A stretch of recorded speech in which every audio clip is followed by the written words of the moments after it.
할렐루야. 우리 믿음의 고백 하시겠습니다. 주는 그리스도시요 살아계신 하나님의 아들이시니이다. 아멘. 우리 옆에 계신 분들에게 우리 이렇게 고백합니다. 자기 신앙을 점검합시다. 네, 할렐루야. 자기의 신앙을 점검하는 한 달이 되어야 합니다. 자, 여러분 8월 한 달 동안 우리를 이끌어갈 키워드는 자기 점검입니다. 우리가 연초에 이 강에 이르는 각처의 모든 것이 살아나리라 라는 응답을 가지고 세 가지 준비를 위한 우리 언약의 여정 속에서 우리가 인도받고 있지만 우리 스스로 자기 점검이 여러분 되지 않는다면은 사단의 속임수에 빠져가지고 물질적이고 세상적이고 육신적인 것에 우리는 또다시 흔들리게 됩니다. 그래서 복음에 집중하여 그리스도 예수의 좋은 일꾼으로 우리가 세워지도록 우리 스스로가 점검을 잘 해야 하는데 우리가 복음에 집중하면 집중할수록 하나님이 창조하신 원리와 목적대로 우리가 살아갈 수 있도록 우리에게 재창조의 역사가 나타나는 것입니다. 여러분, 그래서 우리가 각자의 자리에서 목회자는 목회자로서의 자기점검, 중직자들은 중직자로서의 자기점검, 지역장은 지역장으로서의 자기점검, 각 팀장들은 팀장으로서의 자기점검. 여러분, 그리고 무엇보다 부모로서의 자기점검. 여러분, 이 부분들이 너무 중요합니다. 그래서 우리가 말씀을 가까이 하고 전도자의 삶을 살아가고 양육하는 삶을 살아가는 그리스도의 모델로 우리가 다 세워져야 하는 것입니다. 여러분, 그래서 우리에게 있어 무엇이 점검되어져야 하느냐? 복음이 아니고 말씀이 아닌 것들은 다 빼버리고요. 하나님과의 관계가 바른 관계가 되도록 말씀과 기도로 자기 자신을 점검해야 됩니다. 그러니 하나님의 말씀 앞에 여러분 늘 나 자신을 세워놓으세요. 그러면은 범사에 유익이 있고 약속이 있는 삶을 살아가게 된다 그랬습니다. 그리고 또 우리는 무엇을 점검해야 하느냐? 내 인생의 소망이 어디에 있는지, 지금 내 인생의 주인이 누구인지 우리는 이 부분을 가지고 점검해야 됩니다. 여러분, 그래서 8월 한 달 동안 그리스도인의 자기 점검이라는 이 언약을 붙잡고 그리스도의 좋은 일꾼으로 쓰임받고 그리스도인의 모델로 세워지셔가지고 생명의 성령의 강을 삶의 각처로 흘려보낼 수 있는 사랑하는 우리 진천의 성도들 다 되시기를 바랍니다. 그래서 우리 옆에 계신 분들에게 한 번 더 고백합니다. 자기 신앙을 점검합시다. 네. 여러분, 그런데 오늘 본문에 보니까 유약해도 너무 유약한 사람 디모데가 나오는데요. 이런 디모데가 자기 점검을 통해서 어떻게 그리스도 예수의 좋은 일꾼으로 쓰임받고 그리스도인의 모델로 세워지게 되는지, 그리고 어떠한 방법으로 하나님과의 관계를 바르게 세워나가는지 우리가 오늘 본문을 통해서 확인하고 자기 자신을 바르게 점검하는 그런 시간이 되기를 바랍니다. 자, 그래서 첫 번째로 예수 그리스도의 좋은 병사입니다. 우리 옆에 계신 분들에게 한 번 더 고백하도록 하겠습니다. 하나님은 당신을 예수 그리스도의 좋은 병사로 부르셨습니다. 할렐루야. 하나님은 유약하고 연약한 디모데를 예수 그리스도의 좋은 병사로 부르셨다는 것입니다. 우리 1절과 2절 말씀을 다시 한번 읽어보겠습니다. 시작. 예수 안에 있는 은혜 가운데서 강하고 또 내가 많은 증인 앞에서 내게 들은 바를 충성된 사람들에게 부탁하라. 그들이 또 다른 사람들을 가르칠 수 있으리라. 아멘. 아멘. 여러분, 바울이 디모데에게 쓴 서신들을 보면은 강하고 담대하라 라는 표현을 자주 씁니다. 왜냐하면 디모데의 믿음은 거짓이 없고 신실한데 성격적으로나 육신적으로나 유약했기 때문에 뭔가 모르게 여러분 사람이 좀 의기소침해 있거나 상황에 따라 용기를 내지 못하고 복음을 부끄러워한다거나 또는 고질적인 이 위장병과 함께 자주 걸리는 질병까지 있다가 보니 사역하는 데 있어 이 디모데가 어려움이 많았습니다. 그런데 이러한 디모데의 연약함이 여러분 바로 우리의 연약함 아니겠습니까? 눈앞에 있는 상황, 형편, 조건에 집착해서 현실에 끌려다니고 자기 성격의 한계에 부딪히며 그리스도인으로서 용기를 내지 못하고 그래서 뭔가 모르게 현장에서 의기소침해 있거나 복음을 부끄러워하는 그런 모습들, 그리고 건강이라는 그 한계에 부딪혀가지고 멈춰 서 있는 모습들 다 여러분 우리의 연약함입니다. 여러분, 그런데 오늘 본문에 보니까 은혜를 받으면 강해진다는 것입니다. 할렐루야. 우리가 아무리 연약해도 은혜를 받으면 강해진다는 거예요. 여러분 보세요. 디모데는 분명히 전도자의 걱정거리였습니다. 그래서 너 걱정된다. 이제부터 너 물만 마시지 말고 네 위장병과 자주 걸리는 그 병을 위해서 포도주를 한번 조금씩 써봐라 할 정도로 실제로 디모데는 많이 연약했습니다. 그런데 그런 디모데가 은혜 안에서 강해졌어요. 어느 정도로 강해졌느냐 하니까 영적 군사로, 경기하는 자로, 농부로 살아가다가 순교까지 할 정도로 디모데가 강해졌다는 것입니다. 여러분, 그렇다면 우리가 어떻게 해야 이러한 은혜를 받을 수가 있을까요? 우리 인생의 그 연약하고 유약한 부분을 강하게 하는 그 은혜를 우리가 어떻게 하면 받을 수가 있겠습니까? 여러분, 그것이 바로 예배라고 하는 것입니다. 여러분, 그래서 우리가 예배를 무시하면 안 되는 겁니다. 우리가 원단에서도 받았지만은 에스겔 47장에 나오는 생명수 강의 근원이 바로 무엇입니까? 예수 그리스도입니다. 오늘 본문에서는 이 생명수의 강을 그리스도 예수 안에 있는 은혜라고 표현했어요. 그래서 이 강이 여러분 실제로 우리의 삶의 각처로 흘러들어오게 하고 우리가 이 은혜 안에 있을 때에 연약한 우리가 강건해지는 것인데 그게 바로 예배고 예배를 통해서 생명의 강이 우리 안으로 흘러들어오게 되는 것입니다. 여러분, 그렇다면 우리의 예배가 어떤 예배가 되어야 하느냐? 우리 로마서 12장 1절 말씀을 우리 다 같이 한 목소리로 읽어보겠습니다. 로마서 12장 1절 시작. 그러므로 형제들아 내가 하나님의 모든 자비하심으로 너희를 권하노니 너희 몸을 하나님이 기뻐하시는 거룩한 산 제물로 드리라. 이는 너희가 드릴 영적 예배니라. 아멘. 영적 예배 그랬어요. 여러분, 그런데 많은 사람들이 육신적인 편으로 예배 드리고 싶어 합니다. 맞춤형 예배 이런 걸 드리고 싶어 해요. 그리고 커스텀 메이드로 자기 입맛에 맞는 예배를 찾아다닙니다. 여러분, 그런데 하나님이 원하시는 예배는 나 자신을 거룩한 산 제물로 드리는 예배라 그랬어요. 갈라디아 2장 20절이 성취되는 예배입니다. 무엇입니까? 내 고집, 내 상황, 내 환경, 내 형편, 내 생각 이런 것들 다 내려놓고 내가 하나님만 예배하겠다. 내가 하나님만 생각하겠다. 내가 하나님만 바라보겠다 하는 거예요. 여러분, 사무엘상 7장 9절 말씀을 보시면은 사무엘이 젖 먹는 어린 양 하나를 가져다가 온전한 번제를 여호와께 드리고 이스라엘을 위하여 여호와께 부르짖음에 여호와께서 응답하셨더라 그랬어요. 여러분, 이스라엘 백성들이 미스바에 다 모여 있을 때 블레셋이 이스라엘 백성들을 한꺼번에 죽이려고 몰래 미스바를 쌌습니다. 위기지요. 그런데 그렇게 되면은 여러분 어떻게 될까요? 예배는 여러분 빨리빨리 드려야 되고 우리가 싸움 준비를 하거나 협상을 하자 그래야 됩니다. 그런데 사무엘은 그런 위기 상황에서 양을 잡았어요. 온전한 번제를 드렸다 그랬습니다. 여러분, 그렇다고 우리가 공부하지 말고 예배하자, 직장에 가지 말고 예배 드리자 이런 말이 아닙니다. 우리가 예배 1시간을 드려도 내 인생을 드리고 내 삶을 드리는 온전한 예배를 드려야 된다는 것입니다. 여러분, 사무엘은 오늘 온전한 번제를 드렸습니다. 그랬더니 봐보세요. 여호와께서 응답하셨더라 그랬습니다. 하나님이 살아계시고 하나님의 말씀이 거짓이 아니라는 것을 여러분들이 믿는다면 예배는 이렇게 드리는 것입니다. 여러분, 그런데 사무엘이 위급할 때 이렇게 자기의 삶을 드리는 온전한 예배를 하나님 앞에 드렸더니 하나님께서 어떠한 응답을 주십니까? 어떠한 응답을 주십니까? 에베네셀이었어요. 하나님이 우리를 여기까지 도우셨다. 무슨 말입니까? 그것 때문에 안 망했다는 거예요. 블레셋 때문에 안 망했다는 겁니다. 그 질병 때문에 안 죽었다는 것입니다. 그런 위기에도 살아남았다는 거예요. 여러분, 우리가 집에서 유튜브 켜놓고 편하게 예배 드릴 수는 있어도 내가 안 살아납니다. 그렇지요. 말씀이 좋다 안 좋다 이런 말은 할 수 있어도 나는 안 살아난다 그 말입니다. 우리가 넷플릭스 켜놓고 치맥 먹으면서 아무리 편하게 누워 있어 봐도 기분 전환은 할 수 있고 내가 쉴 수는 있어도 내가 살아나지는 않습니다. 여러분, 그런데 예배한 시간을 우리가 제대로 드리고 나면 내가 살아납니다. 할렐루야. 위기 속에 있던 내가 살아나고 질병으로 고통받던 내가 살아나고 여러분, 그러니 하나님께서 여러분들을 도우시도록 내 삶을 드리는 온전한 예배를 드리시기를 바랍니다.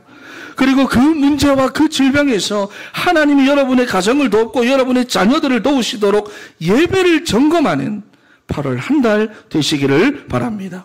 여러분, 그렇다면 나를 드린다, 내 삶을 드리고 내 인생을 드리는 온전한 예배를 드린다고 했을 때에 내 생각, 내 고집, 내 경험, 내 감정 이런 것들을 내려놓고 우리가 무엇을 하겠다는 말씀입니까?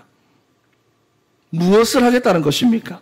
예배를 통해서 주시는 하나님의 말씀만 받겠다는 거예요. 여러분, 하나님은 말씀으로 나를 세우십니다. 우리가 아무리 무너져 있고 망가져 있어도 하나님의 말씀은 나를 세울 수가 있습니다. 여러분, 시편 107편 18절 말씀을 보면은 이 사람이 여러분 지금 밥을 못 먹고 있어요. 여러분, 우리가 왜 문제 때문에 너무 스트레스 받고 힘들어지다가 보면은 밥이 안 넘어가잖아요. 입맛이 없다, 식욕이 없다. 그런데 이 사람이 지금 밥이 안 넘어갈 정도로 너무 힘들고 어려운데 여기 보시면은 사망의 문에 이르렀다 이렇게 표현합니다. 죽을 것 같다는 것입니다. 그래서 하나님, 내가 지금 죽을 것 같습니다. 내가 지금 이것 때문에 너무 힘듭니다. 저 사람들이 나를 너무 힘들게 합니다. 여호와께 이렇게 기도하며 부르짖었더니 하나님께서 이 사람을 어떻게 그 고난과 갈등 가운데서 빠져나오게 하시느냐. 20절 말씀을 보세요. 그가 그의 말씀을 보내어, 그렇지요, 말씀을 보내어 고치시고 말씀을 보내어 그 위험한 지경에서 건져내신다는 것입니다. 여러분, 하나님의 말씀이 나를 세우는 줄 믿습니다. 무너진 나, 엎어진 나, 망가진 나에게 하나님이 말씀을 주셔가지고 그 말씀으로 고치시고 나를 세워가시는 거예요. 여러분, 그러니 말씀을 받으시기 바랍니다. 말씀이 들려지도록, 말씀이 믿어지도록, 말씀이 나의 기도가 되도록 여러분이 항상 예배를 준비하시기 바랍니다. 그리고 방해하는 흑암의 세력들을 여러분 결박해버리세요. 에스겔 37장 4절 말씀을 보면은 한번 읽어보겠습니다. 에스겔 37장 4절 시작. 또 내게 이르시되 너는 이 모든 뼈에게 대언하여 이르기를 너희 마른 뼈들아 여호와의 말씀을 들을지어다. 아멘. 이 뼈들... 아멘. 여러분, 조금만 건드려도 부서질 것 같은 이 마른 뼈들에게 뭐라고 말합니까? 여호와의 말씀을 들을지어다 그랬어요. 조금만 건드려도 바스라지고 부서질 것 같은 마른 뼈들에게 말씀을 들으래요. 그랬더니 5절 말씀을 보니까 뭐라고 하느냐. 내가 생기를 너희에게 들어가게 하리니 너희가 살아나리라 그랬어요. 여러분, 혹시 이 자리에 몸이 아프고 마음이 힘드신 분들이 있습니까? 오늘 주시는 이 하나님의 말씀을 약속으로 붙잡으시기를 바랍니다. 여호와의 말씀을 들을지어다 너희가 살아나리라. 약속이에요. 희망이 없고 소망이 없는 것 같아도 하나님의 말씀이 내 안에 들어오면 나는 살아나는 것입니다. 상처받은 부분, 죽어있던 그 부분이 말씀이 들어오게 되면 살아난다는 것입니다. 여러분, 그래서 그리스도 예수 안에 있는 은혜 안에서 강하라라는 것이 무엇이냐? 옆에 계신 분들에게 고백합니다. 예배를 통해 강해집니다. 시작. 한 번 더, 말씀을 통해 살아납니다. 할렐루야. 여러분, 그런데 우리가 예배를 통해 말씀을 들었을 때 이 말씀을 가지고 어떻게 해야 합니까? 이 말씀을 가지고 우리는 기도 속으로 들어가야 돼요. 그렇지 않으면 여기서 들어왔다가 열로 나가버려요. 차이는 월요일에 나가느냐, 화요일에 나가느냐, 수요일에 나가느냐, 아니면 듣자마자 바로 나가느냐, 그 차이지 기도로 연결하지 않으면 다 빠져나가 버린다 그 말입니다. 여러분, 말씀을 가지고 기도하는 것을 보고 무엇이라고 말하느냐? 언약 기도라고 하고 묵상이라고 말하고 집중이라고 말하는 거예요. 여러분, 묵상이라는 단어는 라틴어로 메디켈루스라고 하는데요. 약을 의미하는 영어의 메디슨이라는 말이 바로 여기서 나온 것입니다. 그래서 여러분, 우리가 약을 먹었다고 바로 약효가 나타납니까? 아니잖아요. 약이 내 몸 안에 들어와 가지고 약효를 나타내려면은 어느 정도의 시간이 필요하듯이 하나님의 말씀이 내 안에 들어와서 영적 약효를 발휘하는 시간, 그것이 바로 뭐냐? 묵상이라는 것입니다. 묵상. 여러분, 그래서 언약 기도를 통한 묵상의 시간이 우리에게 있어야 여러분이 살아날 수 있고, 여러분이 세워질 수 있고, 여러분들이 고쳐질 수 있고, 여러분들이 강해질 수가 있는 것입니다. 그리고 영적 성장이 이루어지는 거예요. 여러분, 그래서 예배를 통해 그리스도 예수 안에 있는 은혜 안에서 강해지고, 그리스도 예수로부터 흘러나오는 생명수 강으로 충만해지는 사랑하는 우리 진천의 성도 다 되시기를 바랍니다. 여러분, 그리고 그리스도 예수의 좋은 병사는요, 우리의 체질이 아무리 연약하고 유약해도 그리스도 예수 안에 있는 은혜 안에서 강해져 가지고는 어떻게 하느냐? 전도자의 삶을 살아가고 양육하는 삶을 살아갑니다. 우리 본문 2절 말씀을 한번 읽어보겠습니다. 시작. 바를 충성된 사람들에게 부탁하라. 그들이 또 다른 사람들을 가르칠 수 있으리라. 아멘. 여러분 한 번 더 읽어보겠습니다. 시작. 또 내가 많은 증인 앞에서 내게 들은 바를 충성된 사람들에게 부탁하라. 그들이 또 다른 사람들을 가르칠 수 있으리라. 아멘. 여러분 한글 번역에는 빠져 있지만 원어로 보면은 타우타라는 그 말이 빠져 있는데, 이것을 부탁하라라는 거, 그냥 부탁이 아니라 이것을 부탁하라는 거예요. 그러니까 앞에서 말하는 그 모든 내용들, 바울에게서 들어왔던 복음의 내용 전체를 의미하는 것입니다. 그런데 그것을 누구에게? 충성된 사람에게 부탁하라. 여러분, 부탁하라는 말이 위임하다, 맡기다라는 말인데 아무한테나 맡기고 아무한테나 위임하라는 게 아닙니다. 누구냐? 충성된 자라 그랬습니다. 여러분, 신실하고 변함이 없는 사람들에게 위임하라는 것입니다. 그래서 예수 그리스도의 좋은 병사는 자기의 연약함이 있어도 예배를 통해 힘을 얻고 강해질 뿐만 아니라 전도와 양육을 통해서 그리스도의 제자들을 날마다 세워나가는 것입니다. 여러분, 영국의 역사학자 아놀드 토인비가 이런 말을 했어요. 인간의 역사는 많은 사람에 의해서 발전되는 것이 아니라 창조적인 소수의 신념과 용기에 의해서 이루어진다. 여러분, 성경을 보고 역사를 보면은 하나님은 언제나 무리가 아니라 소수의 제자를 통해서 하나님의 나라를 확장시켜 나갔습니다. 그래서 수많은 사람들 중에서도 12명만을 부르셔서 제자로 삼으셨고요. 또 70인을 선택하셔서 하나님 나라의 일을 감당하게 하신 거예요. 그리고 마가다락방에 모였던 120명의 사람들을 통해서 로마 복음화를 시작하셨고요. 변화받은 바울 한 사람을 통해서 유럽 복음화를 이루어내셨습니다. 그래서 토인비가 바울을 태우고 간 배는 유럽을 싣고 갔다. 여러분, 바울 한 사람이 유럽을 바꾸어 놓았다라는 말을 이렇게 표현한 거예요. 여러분, 마찬가지로 하나님께서는 지금 우리를 선택하신 줄 믿습니다. 할렐루야. 우리 진천교회를 선택하셨고, 여러분 한 사람 한 사람들을 선택하셔서 여러분의 가정 가문을 살리고, 여러분이 살고 있는 그 지역을 살리고, 여러분들이 일하고 있는 그 직장을 살리려고 하시는 것입니다. 우리가 다 이 하나님의 부르심에 순종하고 예배에 성공하셔가지고 예수 그리스도의 좋은 병사로 세워지고 쓰임받는 사랑하는 우리 진천의 성도 다 되시기를 축원합니다. 그리고 두 번째로, 우리의 체질이 연약하고 유약하기 때문에 그리스도인의 자기 점검이 중요합니다. 여러분, 예수 그리스도의 좋은 일꾼과 병사는요, 세 가지로 자기 자신을 늘 점검합니다. 3절과 4절 말씀 읽어보겠습니다. 3절과 4절 시작. 좋은 병사로 나와 함께 고난을 받으라. 병사로 복무하는 자는 자기 생활에 얽매이는 자가 하나도 없나니 이는 병사로 모집한 자를 기쁘게 하려 함이라. 아멘. 아멘. 여러분, 무엇을 말합니까? 그리스도의 군사된 자로서의 자기 점검을 말하는 거예요. 여러분, 왜냐하면 군인이 전쟁터에 있으면서 아이고 옷이 너무 안 이쁘다, 밥이 내 입맛에 안 맞다, 이 보직이 나한테는 좀 안 맞는 것 같다. 여러분, 군인이 전쟁터에 있으면서 이런 말을 할 수 있습니까? 없습니까? 하면 안 되지요. 그죠? 이런 말을 한다는 것 자체가 군인으로서의 개념이 없다는 겁니다. 그래서 특별한 전시 상황이 아니면은 훈련이 안 된 민간인은 전쟁터로 보내지 않는 거예요. 여러분, 여기 남자분들은 다들 아시겠지만 군대는요, 전투모가 작습니다. 그럼 뭐라고 합니까? 대가리를 줄여, 그렇게 말합니다. 바꿔주는 데가 아니라 머리를 줄여, 그렇게 말합니다. 여러분, 그래서 군사는요, 훈련이 돼야 됩니다. 그래서 자기 생활에 얽매이지 않고 병사로 모집한 자를 기쁘게 해야 하도록 훈련이 되어야 하는데, 무슨 말이냐 하니까 염려가 없다는 거예요. 자기 생활에 얽매이지 않는다는 것은. 그리고 다 맡긴다는 것입니다. 여러분, 실제로 군인의 모든 필요는 나라에서 다 채워주기 때문에 그런 것에 염려할 것이 없어요.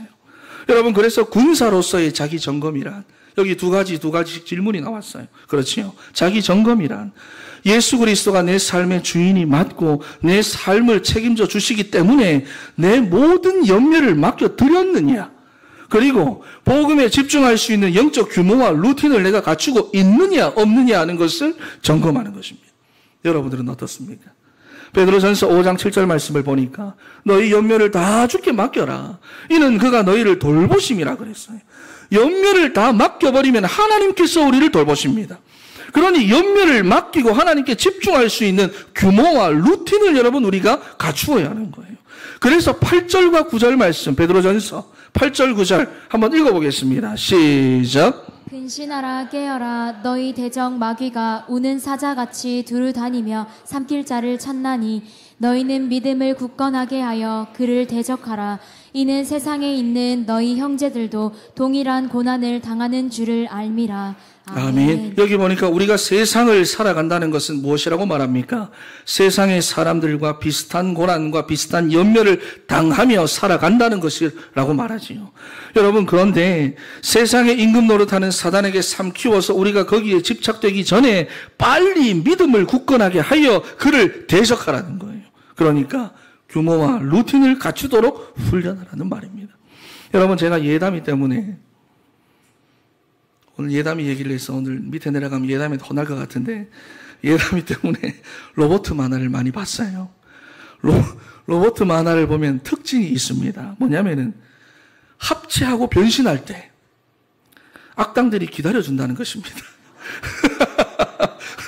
친절하게 기다려줍니다. 여러분, 그런데 사탄은요, 안 기다려줍니다. 그렇지요. 우리가 성령으로 충만해질 때까지 사탄은 절대로 기다려주지 않습니다. 우리의 가장 큰 약점, 우리의 가장 큰 급소 무엇입니까? 창세기 3장, 6장, 11장에 나 중심, 물질 중심, 육신 중심, 성공 중심이라는 그 함정에 빠져가지고 자기 생활에 얽매이는 그 부분이 바로 우리의 가장 큰 약점이잖아요. 여러분, 그래서 누가 나한테 뭐라고 하면 못 참습니다. 내가 손해보면 안 되는 거예요. 사촌들이 땅을 사면 배가 아파요. 돈 때문에 부모도 죽이고 형제도 죽이고 하는 것입니다. 그래서 이러한 부분에 얽매이지 않고 염려가 없도록 다 맡길 수 있는 훈련, 영적 규모를 갖추고 루틴을 갖추고 복음에 집중하여 강해질 수 있는 이 훈련 가운데 여러분들이 항상 있을 수 있도록 8월 한 달 군사로서의 여러분들을 점검하시기 바랍니다. 그리고 두 번째로 경계하는 자로서의 점검을 해야 됩니다. 5절 말씀 한번 읽어보겠습니다. 시작. 경기하는 자가 법대로 경기하지 아니하면 승리자의 관을 얻지 못할 것이며. 아멘. 여러분, 이게 중요한 말입니다. 경기하는 자의 목표는 우승입니다. 그렇지요. 여러분, 지금 파리 올림픽이 한창 진행 중에 있는데 선수들이 메달을 목표로 4년을 준비해서 지금 저렇게 열심히 하는 거예요. 그런데 메달을 따고 1등을 해도 그 과정 속에서 반칙을 하거나 약물을 쓰거나 편법을 쓰면 무효가 돼버리는 거예요. 여러분, 그렇다면은 영적으로 우리가 편법을 쓰거나 반칙을 쓴다는 것이 무엇일까요? 그것은 바로 복음이 아닌 다른 것을 전하거나 말씀이 아니라 내 편의대로 자기 감정이나 선지식대로 한다거나 또는 인본주의 쓰는 것을 말하는 것입니다. 여러분, 그래서 사도 바울이 갈라디아 1장 7절 말씀을 보니까 다른 복음은 없나니 그랬어요. 다른 복음은 없나니 다만 어떤 사람들이 너희를 교란하여 그리스도의 복음을 변하게 하려 함이라. 그러나 우리가 혹은 하늘로부터 온 천사라도 우리가 너희에게 전한 복음 외에 다른 복음을 전하면 저주를 받을지어다 그랬습니다. 여러분이 다른 복음, 다른 소리, 다른 말을 조심하시기 바랍니다. 그래서 우리가 경계하는 자로서 자기 점검을 한다는 것은 무엇이냐? 또 주보에 보면 두 가지 질문이 나와 있지요. 하나님의 말씀을 내가 가까이 하는가? 그리고 강단에서 선포되는 말씀대로 내가 인도받고 있는가 하는 것을 우리가 점검하는 것입니다. 여러분, 그래서 경계하는 자는 다른 것을 붙잡고 갈 필요가 없어요. 세상 소리, 사람들의 소리, 여러분, 이런 것들은 현장을 알아야 하니까 참고만 하시고 우리는 하나님의 말씀을 들을 수 있어야 하고 주시는 말씀만 제대로 붙잡고 가면은 승리자의 관을 얻게 되는 줄 믿습니다. 여러분, 신명기 30장 말씀을 보면 1절부터 해서 하나님께서 엄청난 복을 주시겠다 그러면서 말씀을 쭉 말합니다. 그러면서 누가 이를 행할 수 있으랴? 14절 말씀에 오직 그 말씀이 내게 매우 가까워서 내 입에 있으며 내 마음에 있은즉 네가 이를 행할 수 있으리라. 말씀을 가까이 하는 자에게 이 모든 약속을 성취하겠다 약속하시는 거예요. 여러분, 그러니 평상시에 내가 무엇을 가까이 하고 있는가 스스로를 점검하는 여러분 되시기를 바랍니다. 그리고 세 번째로 수고하는 농부로서 스스로 자기 점검이 되어야 됩니다. 6절 말씀 한번 읽어보겠습니다. 시작. 수고하는 농부가 곡식을 먼저 받는 것이 마땅하니라. 아멘. 아멘. 여러분, 농부는 생명을 다루는 사람입니다. 그리고 그 마음이 여러분 늘 밭에 가 있어요. 그렇지요. 24시 밤만 생각합니다. 그래서 자기 눈에 무엇이 있는지, 논에 있는 거, 밭에 있는 거, 과수원에 있는 거, 그거 다 알고 있고요. 또 어떤 상태인지도 알고 있습니다.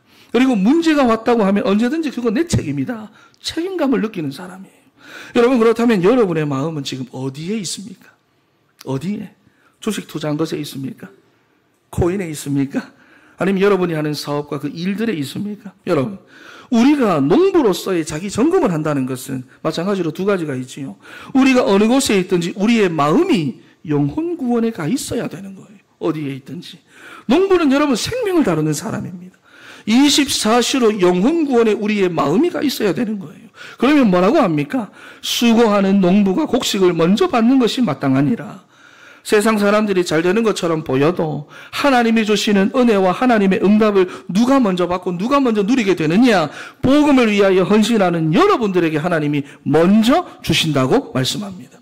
여러분, 그래서 이 세 가지 우리가 다시 정리를 하면은 군인으로 부른 나라에서 책임을 지는데 우리를 군인으로 부르신 분이 누굽니까? 예수 그리스도입니다. 그리스도께서 여러분들의 삶을 책임지시게 되어 있기 때문에 염려할 것이 없어요. 우리는 그분께 집중하면 됩니다. 그리고 경계하는 자는 법대로 해야 된다 그랬어요. 하나님의 말씀대로. 우리가 말씀대로 나가면 우리의 삶이 하나님께 인정받고 축복을 받아가지고 승리하게 되어 있는 것입니다. 그리고 농부입니다. 농부는 그 마음에 여러분 밭이 늘 있어요. 지금 여러분의 밭은 어디입니까? 여러분의 밭. 하나님의 소원인 영혼 구원에 여러분의 마음이 가 있기를 바랍니다. 할렐루야. 할렐루야. 그래서 이 세 가지 연약한 우리가 예수 그리스도의 좋은 병사로 항상 쓰임 받도록 군사로서, 경기하는 자로서, 농부로서 반드시 여러분의 신앙과 삶을 점검하시고 그리고 예배를 드릴 때마다 힘을 얻고 강해지고 여러분을 통해 그리스도의 제자가 세워지는 사랑하는 우리 진천의 성도 다 되시기를 축원합니다. 결론입니다. 여러분, 인생에 대한 이런 글이 있어요. 하나님이 소를 만드시고는 소에게 이렇게 말했습니다. 너는 앞으로 60년만 살아라. 단 사람을 위해서 평생 네가 일해야 된다. 그랬더니 소가 나는 30년은 버리고 그러면 30년만 살겠습니다. 이렇게 말했어요. 이번에는 여러분 개를 만드시고는 너는 앞으로 30년만 살도록 해라. 단 사람을 위해서 평생 집을 지켜야 된다. 그렇게 말씀을 하셨더니 15년은 버리고 15년만 살겠습니다. 라고 개가 그랬어요. 다음에는 하나님이 원숭이를 만드시고 너는 30년만 살되 단 사람을 위해서 평생 재롱을 떨도록 해라. 말씀하셨어요. 그랬더니 원숭이도 15년은 버리고 15년만 살겠습니다. 라고 말했습니다. 그리고 마지막으로 인간을 만드신 후에 하나님이 이렇게 말했습니다. 너는 25년만 살아라. 그 대신 생각할 수 있는 머리를 내가 너에게 주겠다. 그러자 인간이 소가 버린 30년, 개가 버린 15년, 원숭이가 버린 15년을 제게 모두 주세요. 라고 말했습니다. 여러분, 하나님은 인간의 부탁을 그대로 들어주셨고 그래서 인간은 대략 85년을 살게 되었습니다. 그런데 여러분, 인간의 삶이 어떻게 되었을까요? 25년은 인간처럼 살고 30년은 소처럼 일만 하다 살고 퇴직한 뒤 15년은 집만 지키고 살고 나머지 15년은 손주들 앞에서 재롱을 떨며 살게 되었다는 것입니다. 여러분의 인생은 어떻습니까? 25년은 인간처럼, 30년은 소처럼, 15년은 개처럼, 15년은 원숭이처럼이 아니라 연약한 우리가 흔들리지 않고 평생을 그리스도인으로 살아가도록 스스로를 점검하는 여러분 되시기를 바랍니다. 그래서 그리스도의 군사로서 내가 살아가고 있는지, 경기하는 자로 내가 살아가고 있는지, 농부로서 살아가고 있는지, 그래서 그리스도 예수의 좋은 일꾼으로, 그리스도인의 모델로, 그리스도의 좋은 병사로 쓰임받고 있는지 확인하셔서 쓰임받는 사랑하는 우리 진천의 모든 성도 다 되시기를 바랍니다. 마지막으로 한번 고백합니다. 그리스도 예수 안에 있는 은혜 가운데서 강해지도록 점검합시다. 점검합시다. 점검합시다.